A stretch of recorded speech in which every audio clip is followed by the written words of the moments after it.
on this computer. Hello, everyone.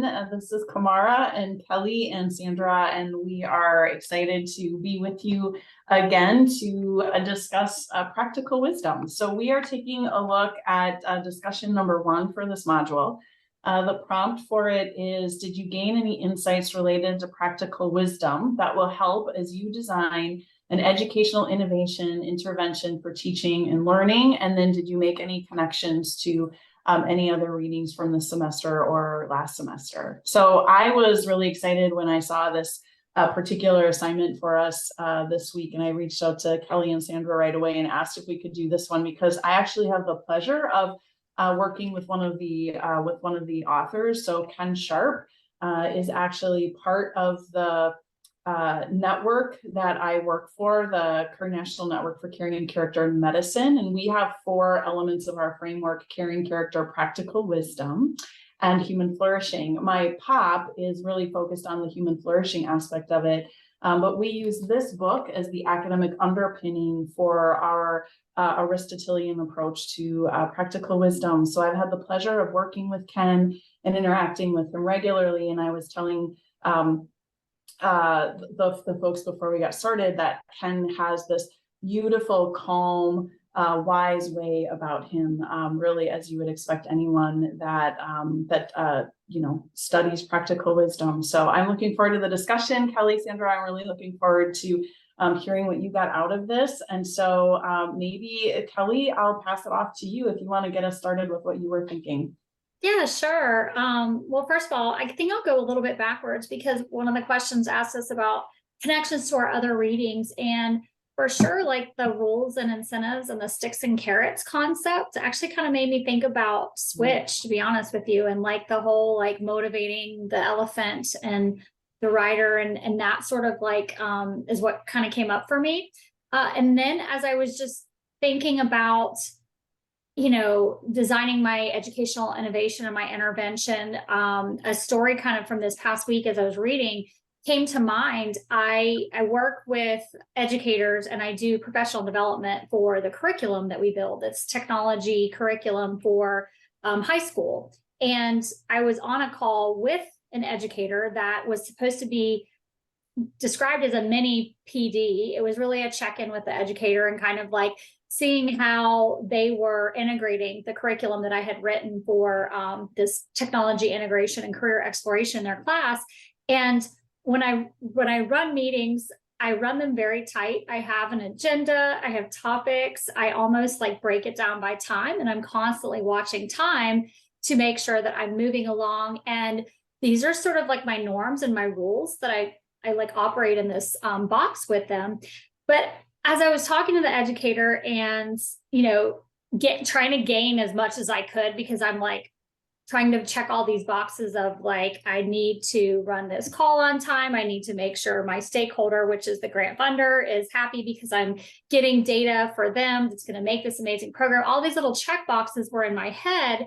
And, but I started a like conversation with the educator where it like went off the path outside of my box and my agenda. And all of a sudden I was like, oh, this is like stretching me. I need to give time for what's happening here. And I just let myself, I wouldn't use the word derailed. Like to me, it felt like in my world of like wanting to stay in, it felt like a derailment, but it went really deep down the path of like, okay, like an innovation and intervention needs to take some other things into consideration. I need to build this time in. So it was reading that I really applied it to this whole concept of like practical wisdom, because and I thought again about the like rules and the incentives and like what my motivations were and my aims going into it, and thinking about this whole organizational processes that I go through to stay and it needed practical wisdom in that sense. And I got a lot more out of it by allowing that to happen. And it's going to cause more, like I need more time and more work to be spent into it. But that was kind of my little last week's story that kind of came out from the reading. So what about you, Sandra? So I'm jealous that you get to work with one of these authors, Kamara, because I was really happy and excited. It brought me a lot of joy to read these 2 chapters, and I do want to get the book. And so I was just looking at all my notes because I had so many like things that called my attention. So first off, the idea that just what is practical wisdom, just the whole definition, the construct around it after the 2nd chapter, which I thought the 2nd chapter was so beautifully laid out. Yeah. It made me think about change making, and it made me think about flourishing at the same time. And it was interesting because I would pause and I would start writing notes, and then I would keep reading, and then not that he would say things that I had written, like this was about empathy, or this requires self-reflection. And to me, those are change making outcomes. We talk about cognitive empathy and emotional empathy. So I really resonated with this reading, and it was probably because of the background and the backdrop that I have to change making. But one thing that came to my mind I loved in chapter 1 when they spoke about the role of institutions in the development and the cultivation of practical wisdom was so powerful. And I was like, yes, 'cause that's what's wrong with us today. And I think about it all the time. And here's a great example I thought that just naturally popped up when I worked for Big Brothers Big Sisters many moons ago. This notion of performance management was coming into play, and I was at the organization historically at a time when we were learning how to leverage a really new and innovative tech platform to add a lot more efficiency to the way that we were working, and to be able to track more effectiveness in the way we were working. And the majority of the staff that I managed at the time came from social work backgrounds, right? So there was this rubbing, this tension of like, you can't performance manage us. Like, we do this because we love this work. This is hard work. So they had a lot of that telos. I don't know how we pronounce it, telos. And they were clear on the purpose of this aim, of the activity. Yeah. And yet they weren't all producing, bad word, they weren't all yielding the same results, whether quantitatively or qualitatively. Like, you can't tell me it took you all day to interview a child when Kelly could interview 3 or 4. And so somewhere along the lines, you had to start drawing some lines in the sand. Somewhere along that conversation, there was this idea of incentivizing at the end of the year with salary pay, like bonus pay, for those that met their goals. And it was a highly contentious conversation because of this idea that you can't pay me for something that I'm supposed to do because I love this job. Like it was offensive to some, and it wasn't offensive to others. And I sit on some boards now in the nonprofit space, and I also come from, I get a little bit like, like, what do you mean we have bonus pay? When I go to this notion of like, the system is designed to produce exactly what it produces. Systems are exactly perfect in producing what they yield. So this idea of where is the practical wisdom engineered into a system or into an institution, it's not. I tend to say, generalizing here, that it's not. And then that's really what's missing in so much of our work. And I wonder if sometimes I back myself into this and say, this is why I believe so strongly in change maker education, because we're not being taught to think about the practical moral skills of doing the right thing at the right time, right? And using and having the judicious nature, like the janitor, right? Or Lucas in chapter 2, I think was his, of doing the right thing, even though it wasn't necessarily built or written into a job description. It just was part of the aim of that activity. He knew that when it was ingrained in his being more than it needed to be on a job description. And I don't feel like that's how we operate most of the time today. And so I definitely just love that whole institutional responsibility. And I wonder where that is. And I wonder how we get there. So some of my stuff. Yeah, that's interesting, Sandra. I think both of you know that I ran human resources at the med school that I'm at before I came into this job. And I can remember, so I was responsible for rolling out a performance management system to faculty. And I tried not to call it that. We tried to do all sorts of creative things, but I can remember when we were putting compensation structures in place and we were rolling out this idea of incentives paid out based on your achievement of goals.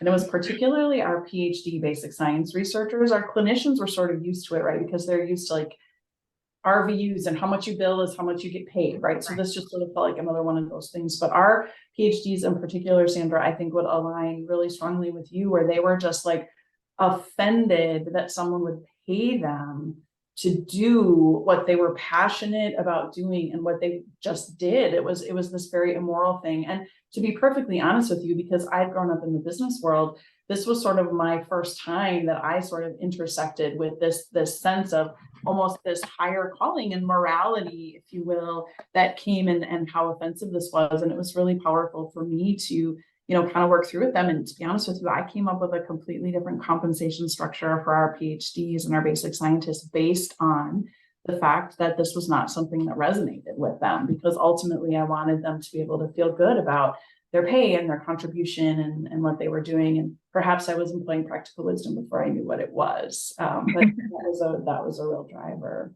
I mean, and I don't think that it's that we can't. I go back to, well, why that should be the standard. I start to get all that soapboxy, like I know.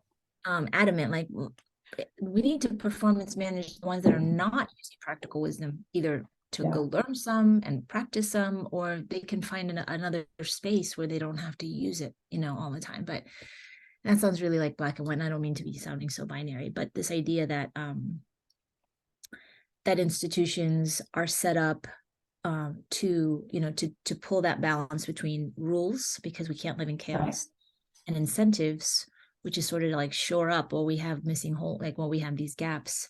I thought it was really fantastic. I think it's a little bit, Kelly, what you were bringing in about Switch though, right? Because you do have this whole other side. And again, Switch was like, I read that before because it was huge in my MBA in the business side of the world, right? You do have this whole other way of being in which sort of have you incentivize that rider and the elephant and where they're going. And some people are really motivated by it. And I don't know that they're immoral. Right. It's interesting hearing you talk about performance management too, and talking about salaries, and like being that I can relate to kind of what you're saying about like the offensive thing. But then when we think about, you guys were talking about higher ed and talking about medicine, when we look at K-12 education and you look at what happens there with like salaries, like it's pretty atrocious. Like, first of all, you're just not, like, I literally go into it telling people that like, I definitely don't do this for the money. Like you just are like acknowledging of that. And it's almost kind of sad, because then you also just have to wonder and think about like, what is the industry K-12 as an institution missing out on, because that is just how that whole system is just decided it's going to be and how it's going to treat them. And like, do you get your raise every year? That's, I guess, I haven't been in public education, but so I was in a private school, but I had to like fight for like an increase every year. And I had to go in and and the increases were super small. And I went in and like fought for more, but that was like the system that was there. And I just think K-12 education as a whole, like it's that's it's an interesting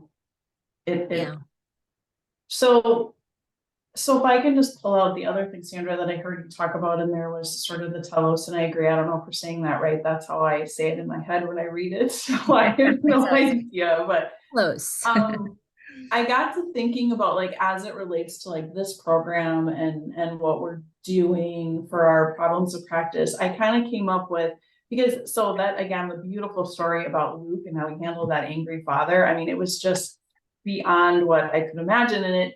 But, so he knew that the aim was caring for patients, and he needed to be motivated by that aim.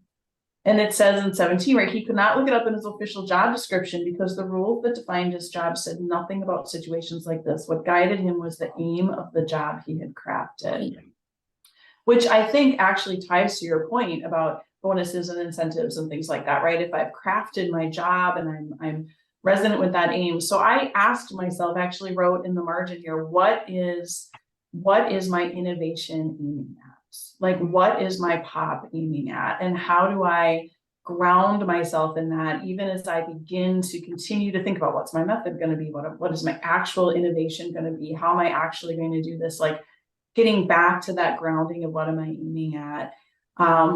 And then when I've worked with Ken, you know, he's constantly always like, he talks about, so this is how he, you know, he doesn't see wisdom as a state in which one arrives, and it's not reserved for the wise sages of the world, but it's rather something that we are all always working towards.